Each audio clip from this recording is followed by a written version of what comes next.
Alrighty. We're going to just give it a minute or two. I was very late getting started today.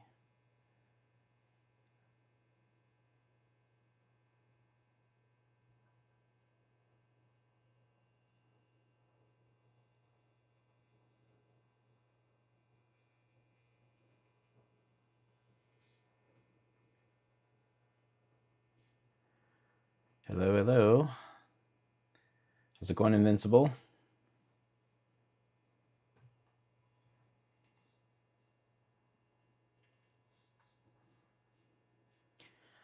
Just giving it just a minute or two for a couple people to jump on. I was having all sorts of technical drama today.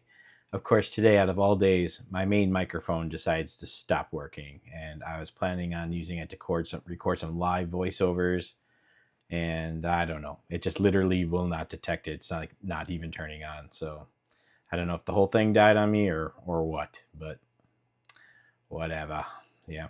So yeah, this well, it's actually on this side. This collection right here is the ones I keep up in my office. My main masterpiece collection. You know, some of the Legends scale. I can't tell which side I'm pointing to. Yeah, some of these are like the New Age and those type of like Magic Square Legend scale ones. Some more Autobots there. I can't. Here we go. Some Autobot shelf. And some more out there. So yeah, some pretty cool stuff. Filming is going, not as fast as I want it to be. The last week or two, unfortunately, I've not gotten very far because we've been having automotive issues, and we've been working on getting a vehicle up and running for a week and a half. So it's been giving us all sorts of issues. We've been tearing apart parts of the engine, replacing the valve covers, and getting the seals working, clearing out all the oil out of the cylinders, and all that good stuff. So it's been quite a project, but we think we just finished it. So hopefully I'm done being a pretend mechanic. I only play one on TV. So just so you guys know, I'm going to do my best to keep my eyes on you guys. But if you see me looking around, my main screen is in front of me, and then the one I'm going to be working on is going to be off to the side. So as we get going here and we start going through some stuff, I'll be showing this screen live, and you'll be seeing me looking over to the side. So just don't worry about that if you guys see me looking around. But all right, so what we're going to do, I have a couple things planned. I think they're pretty cool. For one, we're going to talk about Soundwave and his voice and everything I did to make the Soundwave voice. And I've never shared any of this information before, and so I thought it would be pretty neat to go through and talk about how I create my Soundwave voice. I'm not saying it's perfect. It's definitely not, but I will say it's definitely one of the better versions, in my opinion, that's out there. I do think it captures his sound the most.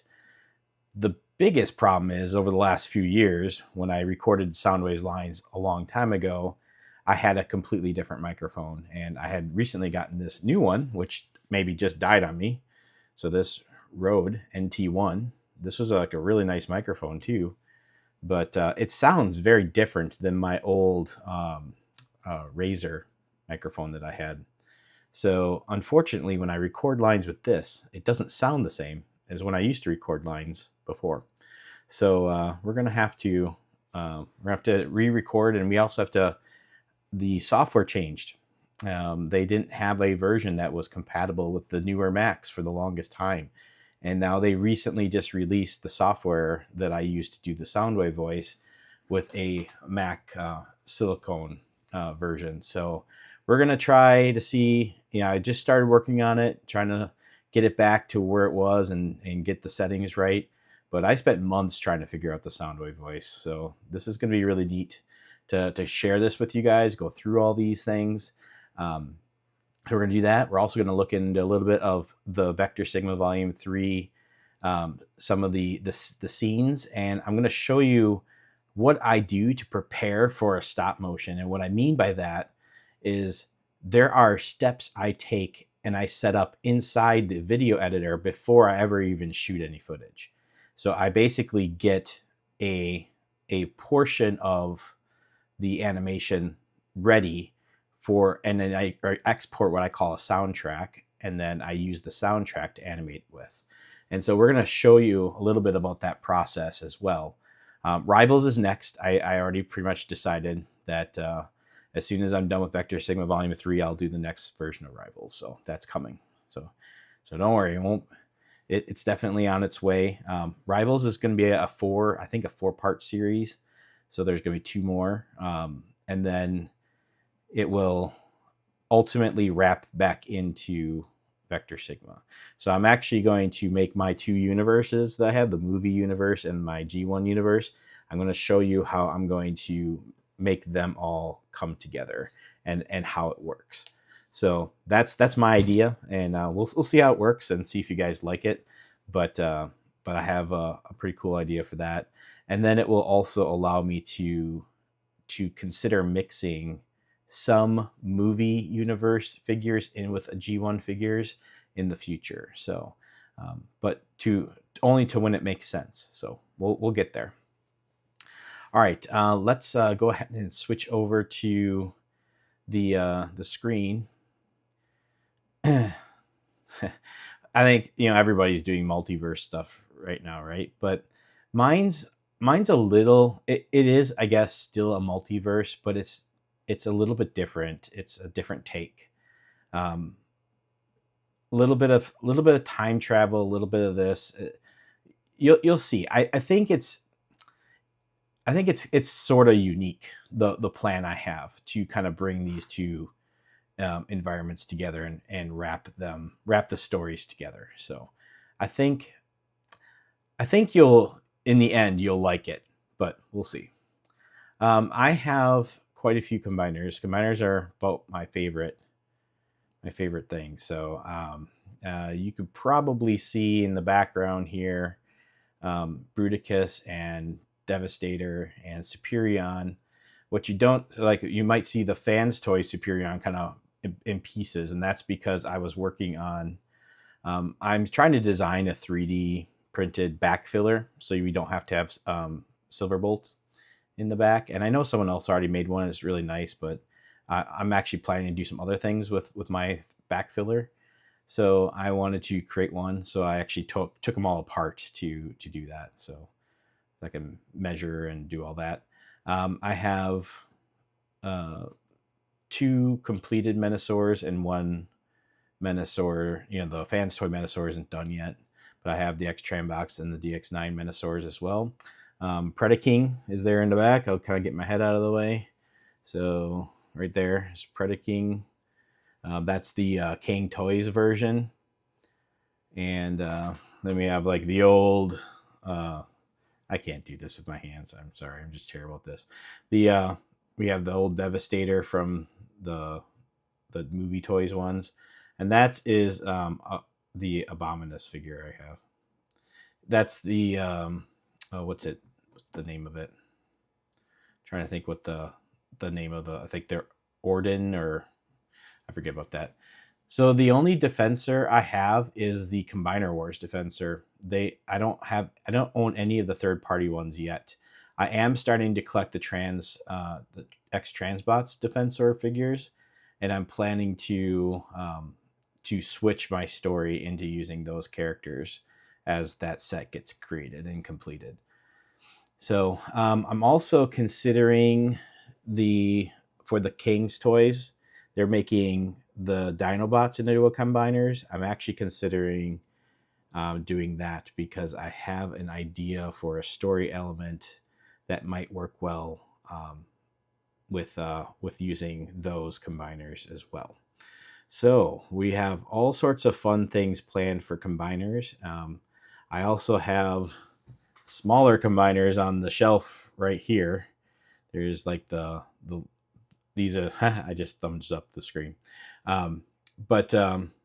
Yeah, so these combiners up here, there's some on this one, the little mini ones, and there's I think that's Superion right there.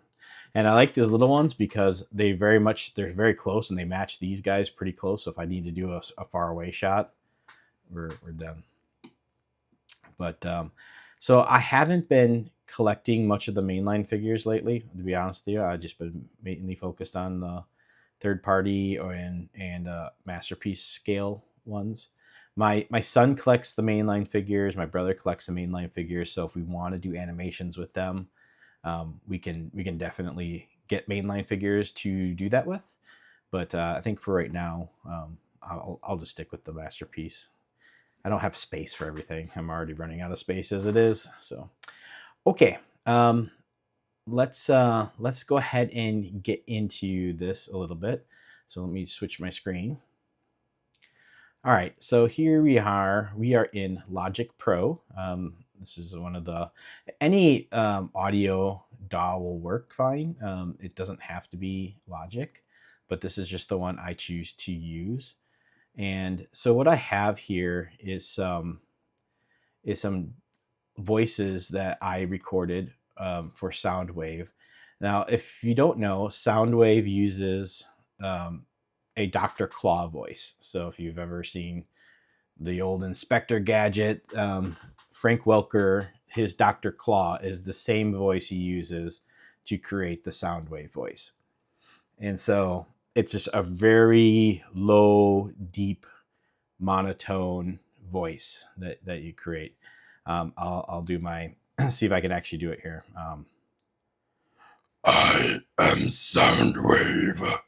So it's like really gargly, really low. I don't even know if I can get down that low. I am Soundwave. So it's a very, very deep voice. And yep, so Megatron, yeah, I don't know. Did Frank Welker do Shockwave? I know he did Soundwave. I know he did I think someone else did Shockwave though. But Megatron did, or Frank Welker did Megatron and Soundwave. I know them. I know he did several of the other characters. I think he did Frenzy, if I remember right. Frenzy or Rumble, one of the two. I think he did one of those, and I think he's done several other characters in the line as well. But yeah, so that is Frank Welker. He did those. But anyways, so what I did is I recorded those voices here. Maybe if I take this track and I turn off and I just play, if I just solo this, let me play this through. Let's see if this, if you guys can hear this okay. Nope, that's not coming through. Hang on. Let me change my audio settings. I think it's just in the wrong setting for Logic. Yep. Okay. All right, let me try this again. I am Soundwave activated. So there's going to be different versions of it because I was doing it at different times. Let me try this. Ravage. You will reveal the location to the key to vector sigma. Let me, I'll raise that volume up just a little bit. Yeah, I voiced Soundwave, Megatron, Optimus Prime, Spike, and like a couple other ones in the Vector Sigma series and most of my stuff. I do many of the voices, not all of the voices. And then so I just wanted to play the voice. So we'll just keep this one section here and we'll just play this again. You will reveal the location to the key to vector sigma. So that is the raw recording sound. And so then what we do is I use a plugin. It's called Xils, XILS V+. It is a software instrument. And essentially what this is they recreated the Roland V330 vocoder in digital form. And this is the vocoder they used back in the 80s to make the Soundwave voice. So this is, unless you want to spend 20 grand on a vintage vocoder, this is the next closest thing you can get to the original thing that they used to create the original Soundwave voice. And so this has been a real challenge to learn how to use this software, but it's been still a lot of fun too. But I'll kind of show you generally how it works. And so we're going to go ahead and I'm going to turn it back on so it's enabled. And we're going to play the same clip now with it being enabled. You will reveal the location to the key to vector sigma. Now, as you can tell, there's no changing in the pitch. It's just the same sound. But this is how I do it now. There is different keys that you can enable here to do it. So like depending on what keys you push on the key here. Let's see, what do I have here? Is it just the two? Let me see. You will reveal the location to the key to vector. Yeah, it's these. This one, and this one. Okay, so it's this key here. I'm sorry, I'm not a music guy, so I don't know music. So I think that's the G, maybe. But I'm gonna turn these off here, so you can see here's a little bit of the voice coming through, and then once I add in these notes, it actually starts going. If I right click, it holds the note.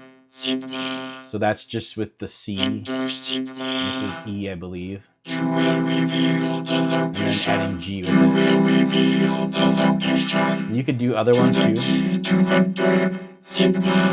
kind of get whatever sound you're looking for. So what they would do is they would just play the notes in a way. And now I'm sure there's a better combination of notes that would make this sound even better. I just don't. Since I know so little about music, it's hard for me to learn those. But it sounds, from what I could tell, it sounds like this combination, these three keys go together in a note of some sort. Again, I'm not a music guy, so I'm sorry if I'm butchering it for the people out there that are music guys. So, but yeah, so this is basically what I do. I had to go through and mess with all the settings here, and this is the smoothest I could get it. It still has a bit of, I don't know if you guys ever remember the Cylons from the old Battlestar Galactica stuff. It still has a little bit of too much of a Cylon sound, like a little bit too robotic and not harmonic quite enough, in my opinion. I want to get it an even smoother harmonic sound, but I haven't found a way to do that yet, on how to make it even smoother. But this is what I have so far. And then what I do is there's a pitch option here. And so what I do is I create multiple versions of the same exact track, and then I vary the pitch settings on each of them. So if I would actually close this one out and I go to this track and I go into the settings for that one, this one has a pitch of 0.6 where the other one is at 0. So it's slightly higher.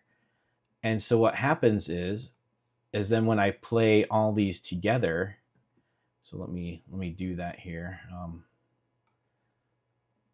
Let me just play this. You'll see, so it goes basically the middle one. This one here would be the bass level, and then this is up 1, this is up 2, and this is down 1 and down 2. So I basically can move his voice around in 5 different levels, and I just chop the audio up and move it around. So this is what it ultimately sounds like. I am Soundwave activated. You will reveal the location to the key to vector sigma. Ravage eject operation capture. Ravage. You will reveal the same. To the key to vector sigma. So yeah, so that's basically how I make my Soundwave voice. Now, I've not gotten it to actually match 100% to what I had before, but this is the closest I've been able to recreate it since they redid the software. Okay, let me check this real quick. Let's see. Do you have any other voices that need special effects?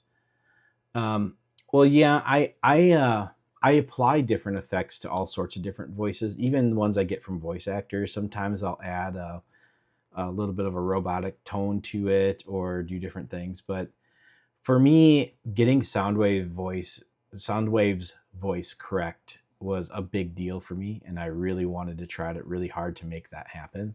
So that was a real big challenge, and I know it's not spot on, but I think it's getting pretty close. I do need to work a little bit on the pitches yet. I still think it might be overall a little bit too high of a pitch. It might be need to be a little bit lower, um, and I think that would probably sound a little bit better.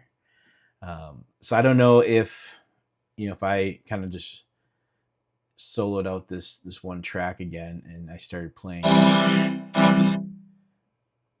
Soundwave activated. So I don't know if it'd be better to add in like this lower To the G. key to vector sigma. Let's see if this makes sense. Edge. You will reveal the location. To the key to vector sigma. Yeah, that might actually almost be better with a little bit lower.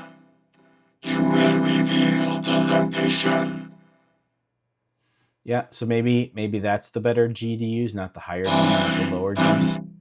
So this is this type of stuff that I do. I sit there and I play it and I listen to the same little recording like over and over and over and over again to the point where I'm literally driven mad by listening to the exact same words being spoken over and over. But I have to keep tweaking the settings to try to find the exact sound I'm looking for. And again, this has been the hardest. Harry Alpha Scrapper, hello. But I don't know. I actually, honestly, your mom, I'm not sure. I haven't even reached out to the old voice actors yet, mainly because I still haven't completed the animations for the ones that I've asked for so far. So I definitely don't feel like I can ask for a new voice actors or other voice actors until I use the ones that I have. So I have enough voice actors, I believe, for volume 3 and 4, and maybe part of volume 5, and I have enough for Rivals 3. So I have enough voice actors for all those, with the exception of there's a few spots where I've made some tweaks and changes to the story along the way. As I start to film things don't work the right way, or the pacing's not right, and so there's some that where I have to do the scripts. I have scripts for volume 4 and 5, but I do not have. I have outlines for I think part of 6, and I have the 10,000 foot overarching plot point outline. Like here's all the key things that's going to happen along the way. I have that done through, I think it's volume 20, I think was where I ended. I think that's what it's looking like. So I feel like when this is all said and done, it should be a full length feature film when it's all said and done for length. It'll probably be about a 2-hour film when I play it all together. So that's which is obviously very exciting, and I want to get there, and I don't want the delays to keep happening like they did before. So things should definitely start. You should start seeing a lot more action and movement here. A lot of it will just depend on whether or not I can make enough money to make a living doing this, and otherwise, if I have to go back to a normal full-time job and stuff again, it's going to be harder. So I'm just not going to be able to move very fast. But right now I have to focus on, I have some client jobs. We have a video production company. We're doing some web design work. So I have some paid clients that I have to make sure I give the attention to. They're actually paying my bills right now. So those are the ones I have to focus on. If more money was coming in through the stop motion stuff, I would be able to focus on it more. But honestly, it has to take a back seat to me being able to pay for my bills and put food on the table and roof over my family's head, that type of stuff. So unfortunately, I wish it didn't have to be about money at all, but it's the reality is money's a part of it. So I just can't help that part. But anyway, so yeah, that's really where we're going. Yeah, thank you for that.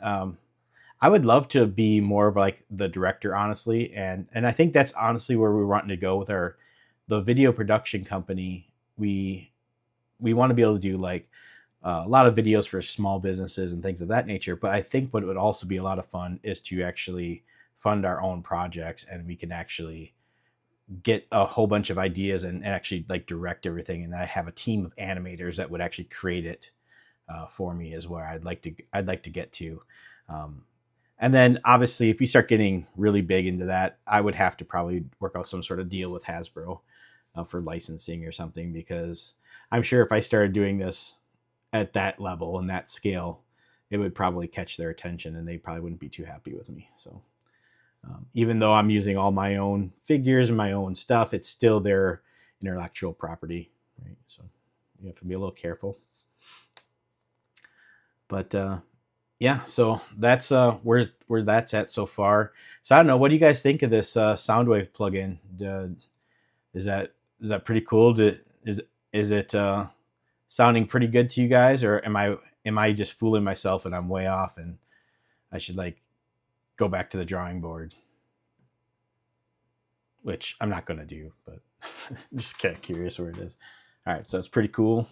Awesome. Great.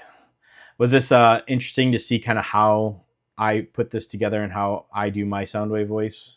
Kind of just seeing the process. I know a lot of people use Audacity and they do different things with that, and I think it sounds okay. I think some people have gotten it to sound better than others, but I feel like this is still one of the closer versions. If I understood how to use this tool better, I might even be able to make it closer. But finding all the little knobs and gears and the combination of them that you need, it's crazy.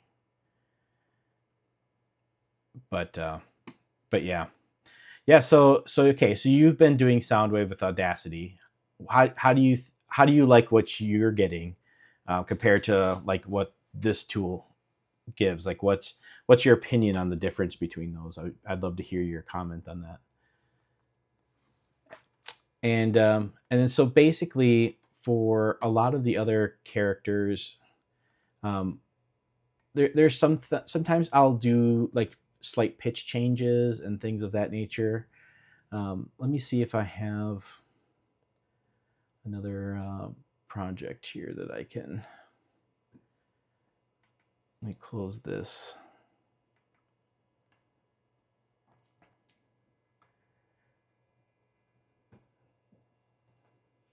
So take a moment to reload the scene. All right. So here's so I have a few things here. So I have like one set up for Optimus, and I was trying to do some Cobra Commander, although my brother ended up doing the Cobra Commander voices. I had some Unicron voices. I was experimenting. Don't get too excited. I'm not doing Unicron anytime soon in my series. I feel like when and if I do Unicron, he's got to be done right, and it's got to be done in a very particular way, in my opinion. So until I'm ready to tackle that, I am not going to bring Unicron into the mix, because don't say it's not no Unicron. It's just not right away, because he needs to be done right. You can't. Unicron is not a character you should just play around with for an episode or two. He needs to be done right. So, and he needs to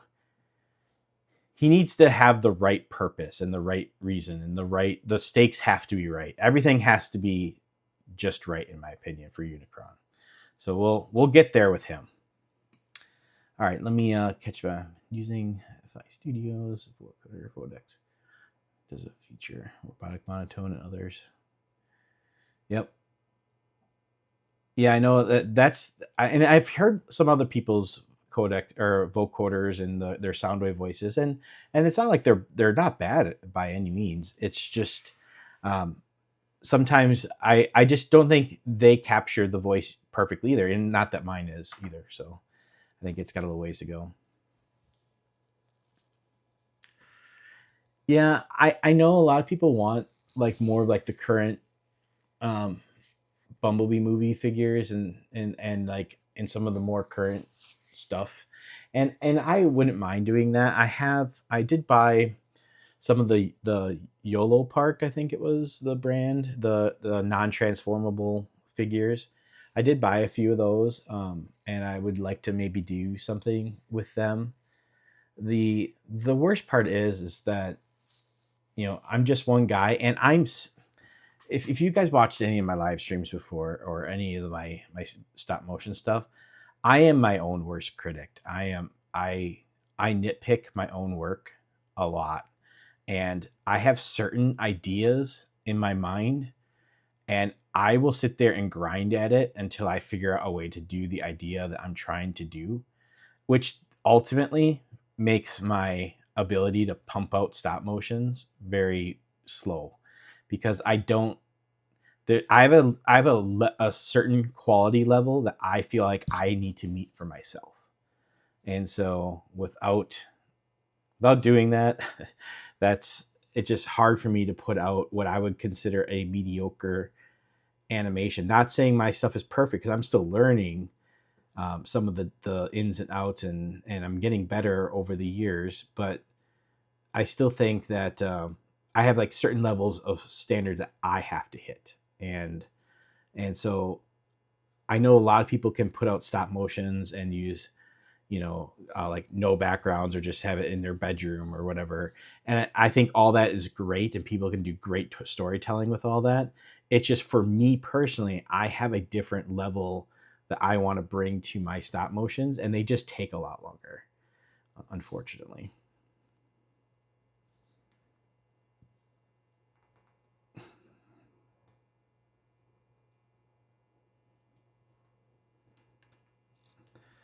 So a friend of yours did some work on one of the actual episodes. That's really cool.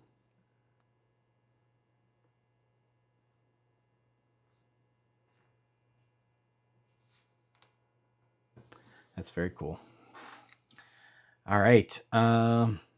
So here we have like just a few other like little things here. I'll just show a few. Let's see here. So like right here, my Optimus Prime, I'm not doing any effects. That I don't have any effects applied to it. Unicron, I have a shift in there, so it will drop the volume or the tone down to get that deeper Unicron voice. And these were all my Hound movie lines. I did this for one of the folks out there, and this was a voice acting thing I did for them. This is the movie Hound, so that's what these are. So if I play that, and these are just grumbling sounds. That's probably no one has yet. So do we all. So do we all. But the only way to get out of this ship is to beat Skybite. And no one has yet. Right. For the final time. Anyway, you're either. That was my my old Hound voice here. So I did a bunch of Hound lines for him. You can see all the different lines I did. So pretty cool stuff. Let's I'm going to switch over to DaVinci, and we're going to go through a couple things in DaVinci here. And in fact, let's look at since we're talking about audio, let's look about audio here in DaVinci. And we have all the little sliders and stuff up here, but then we also have all the different lines. So you can see here, I have Optimus Prime, just the monologue version. My normal Optimus Prime, Ratchet, Prowl, Ironhide, all the different characters I have a different line for. And then I add their lines to this, and that way I can do any effects I need to do. I do it on the entire line. That way it applies to all their different voices at the same time. Then I have 5 different channels for dedicated to sound effect lines, so I can move the sound effects around. And then I have multiple music track lines, so when I'm cutting and trying audio or music audio, we have that. And then so as we scroll through the project, you'll see these are the the different lines. So here's Ratchet and Prime talking, right? So we can, if you Prime, Bumblebee was hurt pretty bad. I had to induce a low power mode and put him on spark support. I think he might pull through, but we need to get him back to base. He mentioned that he had something important to tell you, but I had to put him under. Understood. Thank you, Ratchet. Prime, you're going to need to let me take a look at you as well. I'll be fine until...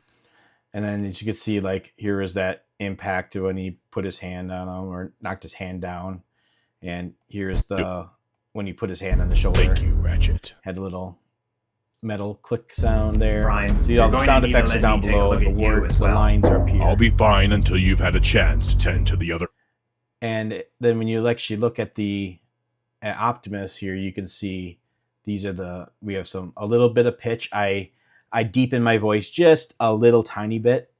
It just allows me to have, instead of me having to focus on getting my lower voice in, I can focus on more range when I'm doing his stuff, and then I just modify the voice down just a little bit. And I do a little bit of I think it's not modulation, it's this right here.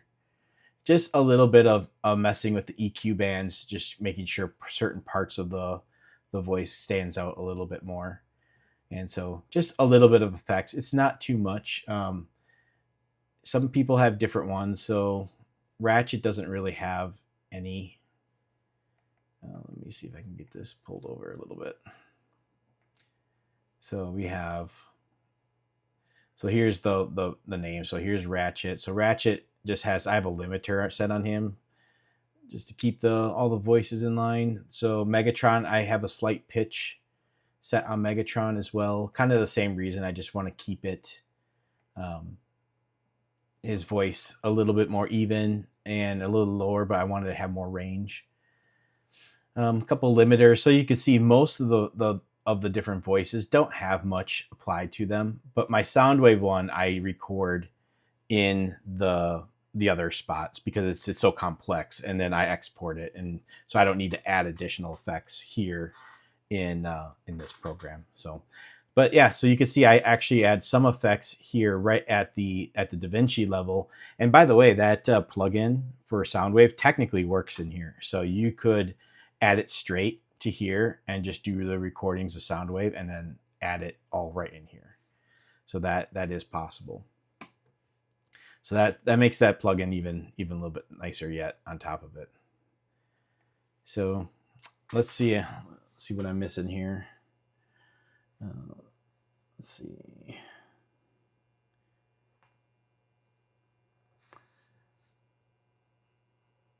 Oh my goodness, Ryder Salmon. Yes, I've done that a lot actually.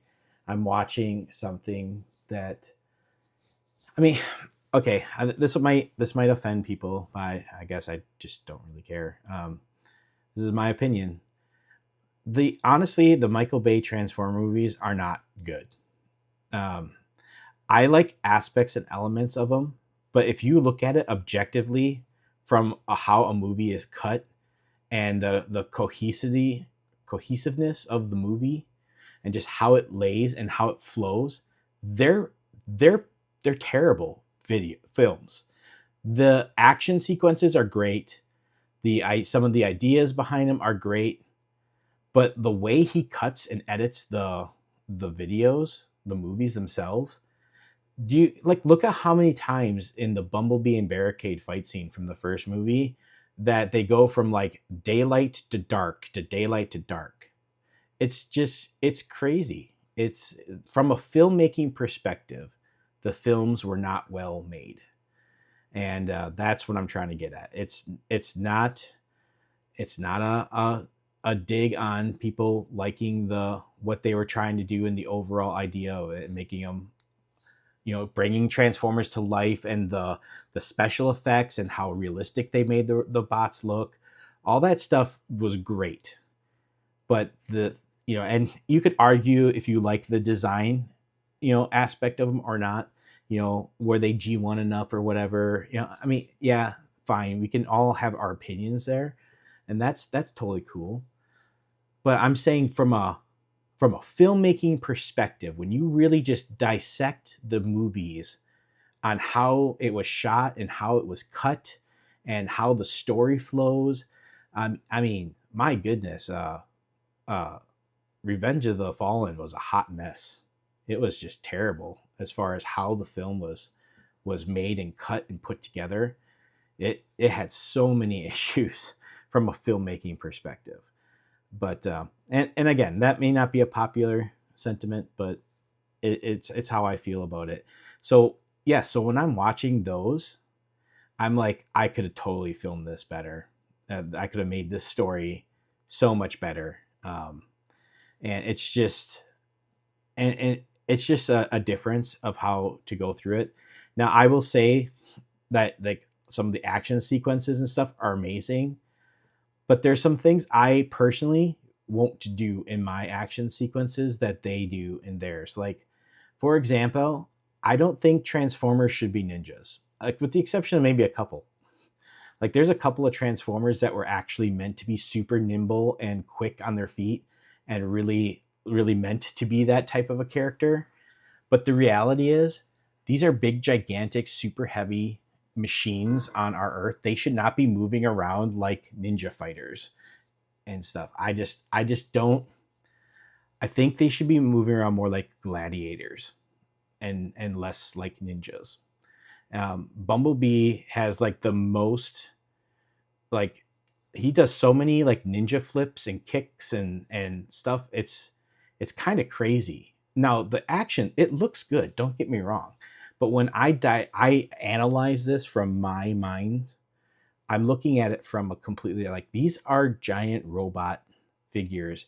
They shouldn't they shouldn't be able to move that fast. Like the amount of effort it would take to move that much mass that quickly and in that way. It's just, it would just change everything. Like every time they would land on the ground, it would shake the ground. There's so much stuff that is not represented in those. It just defies some of our laws of physics and stuff here, the way that they display those. And I think if they just made them seem bigger, like they did better in the first movie, making them seem more like bigger and just hulking and bulky, and like all of their, like when they land, their stuff would crack, and it just, I don't know, they just seemed like they thought about that more, and then later on they just wanted to make the Transformers just move and act so agile. And I think for some of them it can make sense, like Nightbird. There's definitely certain ones, but I don't know. I have a different take on some of these Transformer films when it comes to filmmaking. So that's why I don't do I don't do a lot of like jumping around and flipping and stuff with my guys, um, kind of on purpose. Although I think I can probably find a better balance because I think some of my action is a little lacking. So I do think I need to find the right balance of the amount of action I put into my films, and but yet not making it so they just seem like they can just do anything. I mean, again, it doesn't fit every scenario. I'm talking more broadly, but this is just kind of where I'm at with things. Um, let's see. Hot Rod, yes, he will. He will definitely be in this film. He will be coming. Let's see. And that's fine. You don't have to agree with me on my comments about the original Transformers, or the Transformer movies, I should say. I totally get that. I mean, honestly, when I look back and watch the original G1 stuff from my childhood, it's pretty cringy. There's a lot of it that's just really terrible. But hey, it is what it is. DJ Rockstar, hello. Yeah, I'm with you, Jonathan. I think the other directors that were doing a lot better job. Just the Bumblebee movie and even Rise of the Beast. I think all of those did a better job with how the robots were moving, and just the overall like quality of the cut of the film was better. You could argue if you like the story more or not, and like, and if whether or not you think that what occurred in the movie was a good idea or not. I think that's a fair argument that everyone can debate over. But I do think that for me at least, the Bumblebee movie and Rise of the Beast were more enjoyable to watch from a filmmaking perspective than the original 5.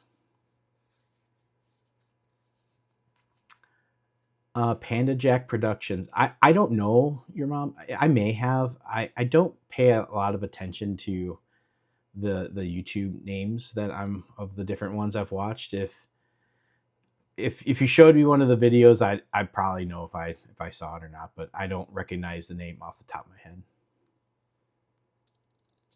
Yeah, and G1 is totally corny. It really is. It's very, very cheesy, very campy, but they had a lot of little dad jokes, if you want to call them that, in there. So, like Jazz playing in the snow, like, hey, that's no fair. That type of stuff is all over the place in the G1. So yeah, it can be pretty bad, and sometimes.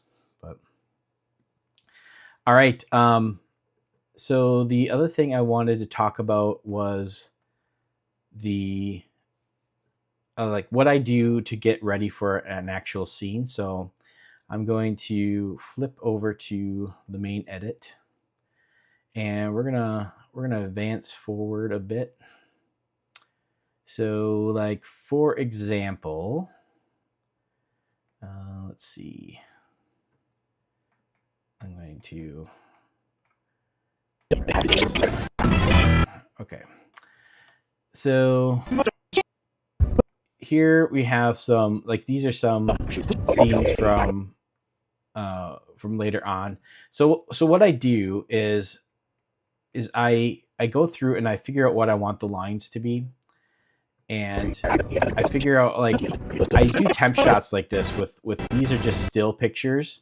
As you can see, they're not smooth. They're just a few pictures just to represent what it looks like. I don't care what's in the backgrounds. I don't care exactly what everything looks like. I just kind of test out what I want the shot to roughly be before I film it. And then I break it up into shot numbers. So like this right here is scene 2, shot 28. And so this, when I do this shot, what I do is I take this, whatever is the soundtrack for this, minus the music. So I take the music and I shut the music lines off, and then I export just the audio from this edge to this edge, and I export that over. So what I want to make sure that's in the scene is any dialogue, any key sound effects, like if there's a transformation or an explosion that has to happen at a certain spot. Sometimes gunfire, but sometimes I don't include that. It just kind of depends on the shot, if that's an important enough element. But basically anything I want to make sure I have timed just right with the animation, so it fits just right, especially dialogue, because I like doing like hand gestures and animating the character to fit the action, so they don't have to just sit there and still and then sit there and still again, when you're actually having them talk. I like having motion. Like, I speak with my hands a lot, and so I imagine that others, and most people do, like a lot of people will speak with their hands, or they'll move around, they'll sway, they'll do all sorts of different stuff when they're talking. And I try to incorporate that into the animation so that it happens that way. So for example, if we kind of go back to something that I've already shot, something with let's get back to scene one where they have a few of the people talking here. So here's like Prime and Ratchet talking, right? So I made sure that I took this scene, I exported the audio, and if I look around, so here's Ratchet and Optimus Prime's lines. I have them in different colors so I can tell them apart easy. And that way, when I import this into Dragon Frame, I then find all the in and out points, and I find each word, and there's in the notes section of Dragon Frame, you can actually put, like little notes for each frame number. And I do that to make sure that each one of them, like every time they say a new word, I put that word on that line. So I know how many frames it's going to be till he's to that next point. So if they're saying, I'm not going to, and I want to do like a fist, pop like this, or a pump when they're like, I'm not going to do that. I'm not gonna do that. I kind of think of how many times you would pump your fist if you were really mad, you're wanting to say that, and I wanted to do that. Then I can actually figure out how many frames I have between the raising it back up and getting it back down. So I'm like, oh, look, it's 5 frames between he says this word and that word. I have 2 frames up, 1 frame at the top, 2 frames back down before he's at the bottom again. And so it helps me time out the animation just right, so that way the motions match the audio perfectly. And that's how I do my stop motion. So I do all of the laying out before I ever start shooting and animating. So it's very rare for me to actually animate a shot before I have the audio, especially if they're in robot mode. If they are in car mode, not a big deal, because you don't actually have gestures and things the same way. And but if they're in robot mode, where you want them to look like they're alive and look like they're actually talking, then that's what I would do. So the same is true for some of these scenes here, where like Sister Soundwave is talking here. Your assistance. As you command, Megatron. So, and you can see his head bobbing and stuff. And there are different times, like this figure, this is the Fans Toys version. We switched over to this one in this episode. Getting him, he probably needs his head movements slightly more subtle. We might have moved him a little too much. It's not enough to redo the scenes or anything like that. But these are the little things that you learn with new characters, new figures. When you start to animate them, it just gets to be a little different. But yeah, so that's basically what we try to do with the we lay everything out, we get the audio tracks, we figure out what scenes we are, and that way when I go into Dragon Frame, I create scene like this one, scene 307. I name it that 307 in Dragon Frame, and that way when I export this and I bring it in here, I can just open this up into Timeline, and I drop the 307 video clip right in place, and I just overwrite my old temp footage, and I just bounce back out, and now I have the 307, and it matches up perfectly with my audio already. And I can then just add in whatever effects or anything I need, like glowing eyes or whatever. So yeah, so that's how I do like prep work for stop motion. I make sure that everything is laid out in the video editor first, and then I bring in the actual footage, and after the footage I do any post effects that I need to do for that, and then add any additional sounds. So like if they're walking and I need to add the footsteps in, or if I need to do anything else, maybe I had them shifting around and they would have had an extra step in there that I didn't plan for, or whatever it is, like they touch each other and then you want the click sound from the metal touching metal, you know, so that type of stuff. I do all that afterwards. So yeah, that's pretty much it. I don't know if anyone has any questions or any other questions on stop motion in general that we can go over and talk about. But I wanted to give you that opportunity. We're trying to keep this live stream to an hour or less. So we're rounding up right here at the time. Does anyone have any questions? I'll give you a second. And we'll get wrapping up here.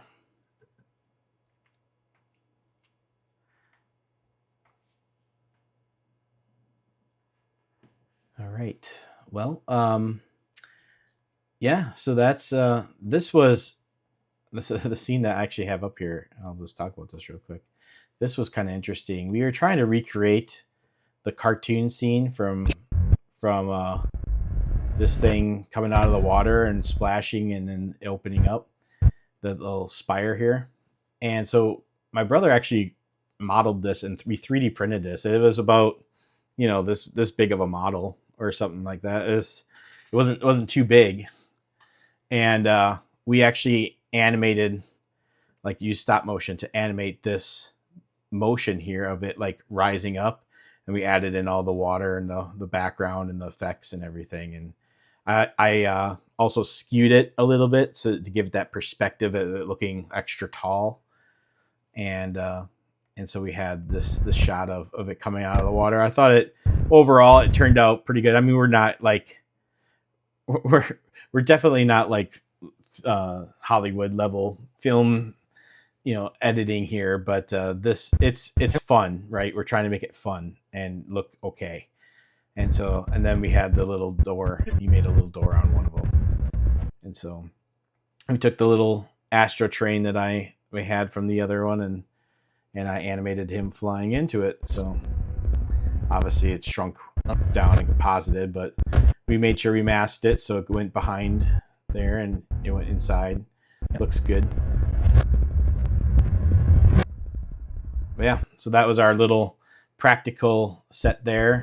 This is all 3D printed. My brother did a lot of the modeling for this stuff. These were purchased base plates, I think from the Toy World. I think they made the black ones, they made orange ones and purple ones. And so we had some of those base plates. We used them as floors. And then we did our own 3D printed walls and doors. And we just painted them up. Yep, there's Spike. He's going to get interrogated here in a little bit. And then Megatron with his cut off arm. And again, this is all just 3D printed wall pieces that we stacked and we made them a little modular so we can kind of reuse them in different directions. The shadow scene, him walking by with the shadow. My brother actually animated this scene and he did not like doing the shadow part. It was a pain. So, but it turned out okay. I liked it. So, I wanted to show something a little different than just Megatron walking in front of the camera. But yeah, all these are all 3D printed elements. This table, this medical table here was all 3D printed. So we created this. My brother made that. We 3D printed that. This console here was 3D printed, and we just put some green in the background. So I will actually will be replacing the screens and adding those in as post effects. So that's that. Megatron, you can see there's the ball joint right there. So we just popped the arm off the ball joint. It was really easy to do. And my brother added some, like, this is just 3D printed waste, like some from supports, and he just stuck it on there. So it had looked like a little bit of wreckage and carnage. In the original Volume 1, I actually just put a little blob of green putty over it, and I tried to key it out. So,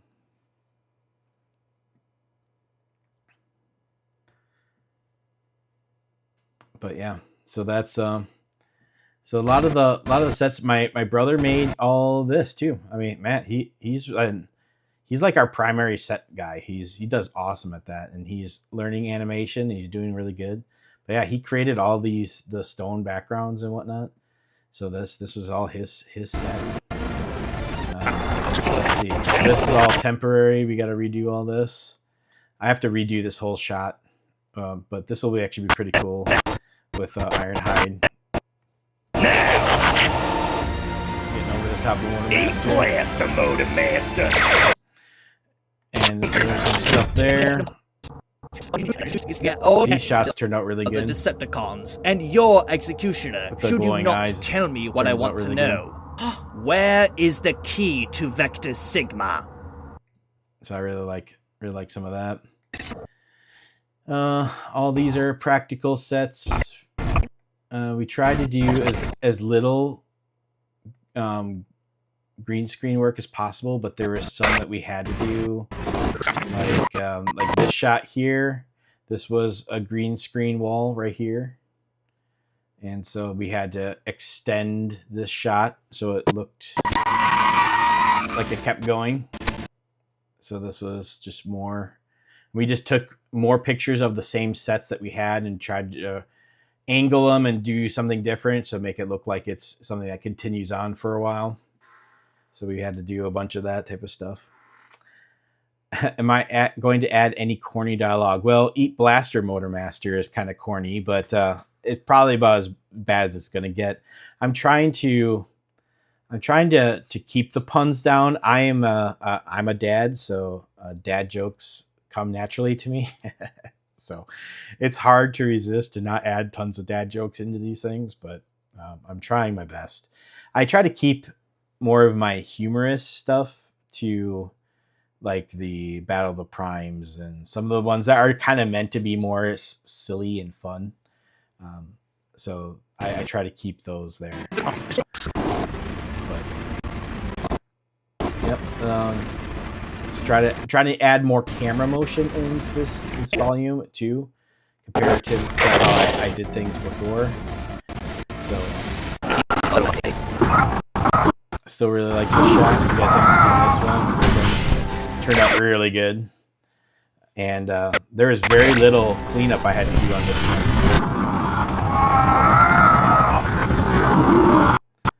Yeah, turned out.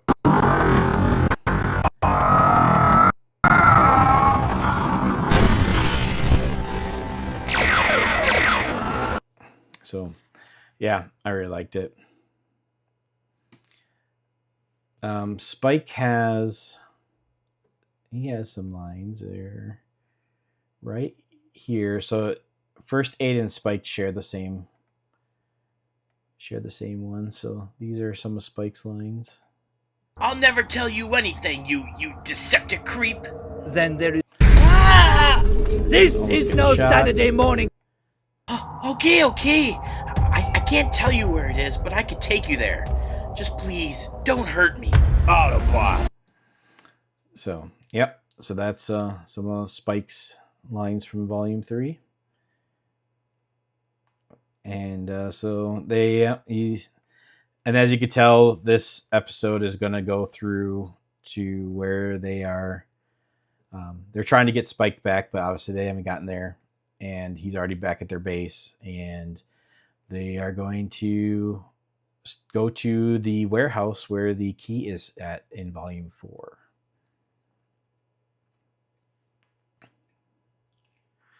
So Inferno actually is in this episode, but he is only in the background, I'm sorry to say. So if you look in the background, right? Oh, man, he's right here. You can hardly see him, but he's right here next to Grapple. So yeah, Inferno's back there. So they were actually here to clean up and fix some of the devastation that so Grapple's the orange one, right? Inferno's the red one. He's right behind him, and you can barely see his shoulder. See if we got a better shot of him. I don't know that I do. Yep, there's Inferno. There's a better shot. So Inferno and Grapple are here. So he doesn't have any lines, and Grapple's just there repairing the building while they're talking. And so that's happening in the background. So if you kind of keep an eye on, so you can see him like repairing the wall as it's going here. Astrotrain take me by surprise like that. So a lot of, like, I try to do animations like that in the background, like things that people can look for later, and so it's not just what's happening in the main part of the scene. So I try to add stuff like that. So yep. So they're trying to fix Starscream's mess. So,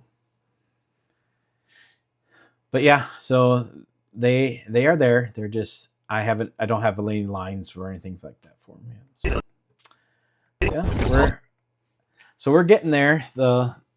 I'm super excited for you guys to see. I'm actually I'm really looking forward to getting into the next one and Volume 5 specifically, because Volume 5 I think is going to be a lot of fun to make, for at least for me. It's going to be, the way I have it planned, I feel like it's going to be my most I think I'll say it this way, my most cinematic out of all of them, just because I actually am going to be weaving together 3 different stories that's all taking place simultaneously. So because essentially the Combaticons are in Volume 5, and so they come on scene, and they are the Autobots. I'm giving you guys major spoilers here, just so you know. I hope you don't mind. If you don't want to hear spoilers, close your ears real quick. But so the Autobots, it's Sunstreaker, Jazz, and Sideswipe. They end up rescuing Spike in Volume 4, and so they're about to leave, and there is a confrontation with the military, the Lego military. So it'd be the humans of my world are all Lego. Everything that the humans make in my world is all Lego. So all of the military vehicles therefore have to be Lego. And so there will be a confrontation with them, and then the Combaticons also come in and get in on the action, and then it ends up being a chase through the city where basically the 3 Autobots split up into different directions. One has the key, one has Spike, one is a diversion. And so they have to split up. And so I'm basically going to have the Combaticons are going to be chasing them all around, doing different things. And it's going to be a really neat scene to be able to cut in between all 3 of their different action sequences while they're all trying to do this here, and all the things I have planned for them. So if you guys like Sideswipe at all, he's going to have a lot of key action moments in that one. So Sideswipe's going to get some love in Volume 5. I also want to explore, with some of these volumes, I definitely want to make sure we're exploring some of the side characters. I don't want it to be all about Megatron and Optimus. And Bumblebee, I don't want it to just be about these main ones. I want to make sure we're making sure that the other Autobots and Decepticons actually have viable roles and tasks to do in these episodes. So I want to make their contributions worth something as much as I can. I mean, I can't always do it. Sometimes they have to be background characters, but I'm definitely trying to bring other characters into the forefront and making them more valuable. So. It's cool to see humans in Transformers stop motion videos, since no one really does that. Yeah, it's hard to do. It's hard to find the right type of scaled action figures or people. It's, think about it, just finding a posable small figure, human figure that actually has enough joints and is posable and looks good enough to where you can actually animate it. There's very few things that fit that bill. It just happens to be, in my opinion, Lego characters are like the exact perfect size, and I think they fit the best, and they work. You can get away with them with mainline figures, and I think they look even better with the Masterpiece figures. Um, no, Octopus. No, that's not how they do. They already have their alt modes, but that actually would have been a pretty cool idea. I didn't really think about that, but in this case, they already had their alt modes. Um, in my world, the Autobots have been here since the 80s. Autobots and Decepticons have been here since the 80s. I didn't really like the whole millions of years they crash and then they've been dormant for millions of years and then they woke up and like no one ever finds them in millions of years. I just didn't like that style, so I decided to make it so when in the origin series when they crash on Earth, it's actually in the 80s, and that's why when they start scanning their modes to hide, many of them have alt modes from the 80s, and that's why it makes sense to me. So that's why I chose to do it for mine. So they've been on on the Earth here for like 30-40 years. It's still been a while, but it's not meant to be where they've been here for forever. And so as it makes sense to scan newer forms, some of them will get updated and take on newer ideas. But I think that's actually meant to be more of the current thing where it's still current time, so consider it like roughly the 2020s, if you will, is the time frame I'm going for. But but they've been here since the 80s and awake since the 80s and hiding since the 80s. So I think that's why a lot of my characters I can justify their 1980s old forms. So, but yeah, so that's kind of how I'm doing it to keep everything in like some sort of continuity. Again, everything that's human made is supposed to be made out of Lego. So if the humans would ever try to create their own transformer, that transformer would have to be made out of Lego. But anything that's plastic or like an actual toy or whatever is meant to be alien.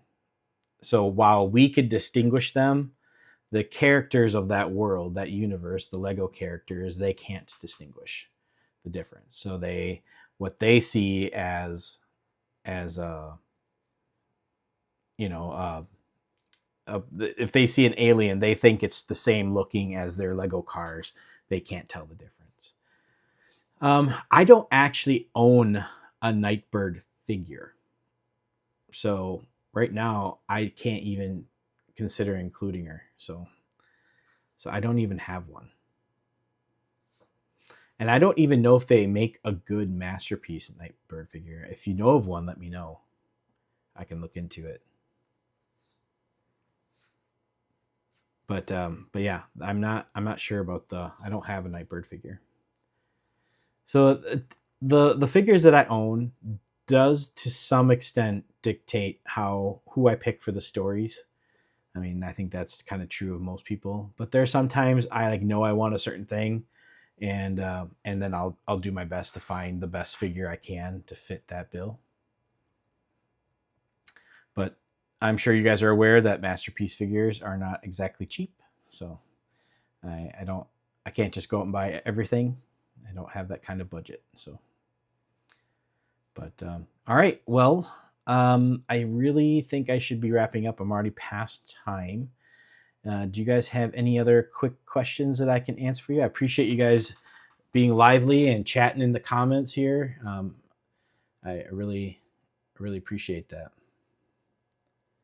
It makes doing a live stream a lot more fun when you have people to talk to. So.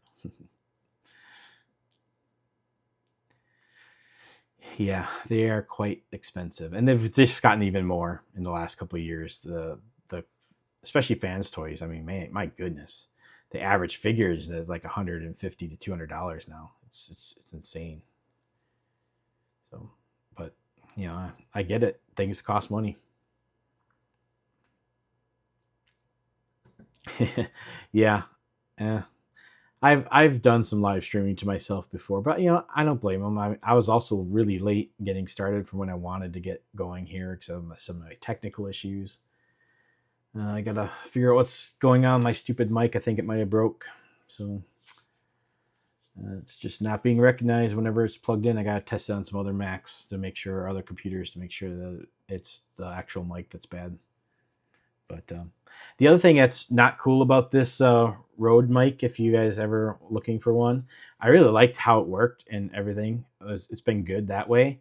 But the USB-C cable is in here. I don't know if you can see down in there, but it's basically, let's see if I can get the light to shine. It's the USB port is way in there, inside, like right by these two pins, and that's where you have to plug it in. And so if you, only the actual cord that comes with it is skinny enough to fit in there to connect. So I can't even try a different USB cord because they go inside the plug where you can do a XLR connection. So instead of just making a separate port like on the back. You're like, really? But yeah, so I can't even test another cable. There's nothing I have fits in there. But oh well. Yeah, as far as buying it separate, like the cable, yeah, I might have to try to get a different one. If I could figure out if the cable's bad, I might have to try that cable with something else to see if it works with something else. But yeah, but so I'm not going to be doing any more voiceovers until I get my mic fixed, though. So that's fun. It's always something. It's always something. But well, hopefully you guys learned a few tips and tricks, and you got to see kind of the way I do some of my voice over work, and especially specifically to sound wave, and some of the way I lay out the audio and some of the things here in the DaVinci software, and then taking those individual shots, exporting the audio, and then using that to animate against inside of Dragon Frame. So I will be doing, as soon as I can get some time together. I need to get some animation done first, but after I get a couple animation shots done, I will then take some time and film some of the next videos that I want to post, which will be related to stop motion, like a mastery class of how to set up stop motion, like how to get started before you even start filming anything. What things to consider, what you want to, what's important and what's not important as far as having right away to get started, how to improve like the quality of the stop motion, just like a lot of different things we're going to go over. And I'm going to turn that, I'm not going to do them live or anything, so I don't want to be distracted by comments. I'll just be making separate videos, not too terribly long each. I want to keep them succinct and easy to digest, but I want to really be able to start breaking down all of the different things that I think about when I go to do a stop motion. What's my lighting consideration? What's this? What lights are okay to use? What ones aren't? And I understand that my setup isn't going to be the same setup everyone will be able to do or even afford, and I get that, but I still think I should show people how I do things, so that way they can take that information and then learn how to apply it to their situation. So I think it'll be a valuable topic, and I think you guys will hopefully learn a lot from that. And then there'll be a nice series of videos that people can go back and reference whenever they want. So that should be coming soon as well. But I need to get, like I said, I want to focus on the animation a bit. I need to make progress on that. And now that car is repaired and out of my way, and I don't have that to mess with, it should be a lot easier for me to be able to focus on actual animation now. So expect some more, possibly a live stream with animation. I might do one while I'm animating. Otherwise, I'll definitely be taking behind the scenes footage and posting it up on the Patreon channel. So if you guys have any interest in that, feel free to check it out. Patreon's listed on the bottom of the screen here if you're interested in that. I will also be posting the scripts for Vector Sigma Volume 3 and Volume 4. So and I'll be like putting those as separate things. So if people just want to buy the script and read it, they can do that. It'll be a small charge. So, all right, that's it. And then I'm also looking for anyone that's part of the Patreon to please give me feedback. And then because they'll be learning about behind the scenes, they'll be seeing some of the stuff about the story, a lot of spoilers. And then as that happens, I'm looking for people to say, hey, this is a good idea, but have you ever considered this story angle or this thing or that thing? You know what would be cool is if you do something like this in the future. I will definitely take all that feedback into account and see if there's any way for me to improve the story as I'm going even and make things even better. Or like, hey, I see you did that new shot, but honestly, it looks terrible. I just wanted you to know, well, okay, well, maybe I should redo that shot then, right? So, and I'd rather do it. I'd rather have that kind of feedback and be honest than people just be like, hey, everything you do is amazing, because it's not. Not everything I do is amazing. I can tell you that right now. So, but we're learning and we're trying. So that's what's important. All right. Well, again, I just want to thank you guys very much for joining this live stream, and I really appreciate your time. And I've thought of doing a one-shot fight scene. Yeah, I have. There's actually been a lot of them that I've been wanting to do. It's really about priority, and I only have one place to film in, and right now it's got that big set with all the mountains in it. So until I can complete all the scenes with that, because that's a huge set to tear down, and once I could take that down and I free that back up, I can consider doing some small ones again and just do some quick ones and do something like that. And I think I will want to do some of the one-shot fight scenes, mainly because I want to actually get better at my fight scenes in general. And I think doing just some focused fight scenes, just like little small ones, 1 minute long, 30 seconds long, real short, but just really intense, I think will teach me a lot about timing and how to get the fight scenes looking really good. So as I continue to do my stop motions, I make them even better and better as I go. So, but yeah, so that's where I'm at with things. So again, really thank you for it. Thank you for the comments. I really appreciate everything. Feel free to reach out to me and add comments to any of my videos. I try my best to reply to all of them. If you have any questions on anything, I'd be happy to help. And we thank you so much, and we'll catch you again next time. Have a good day.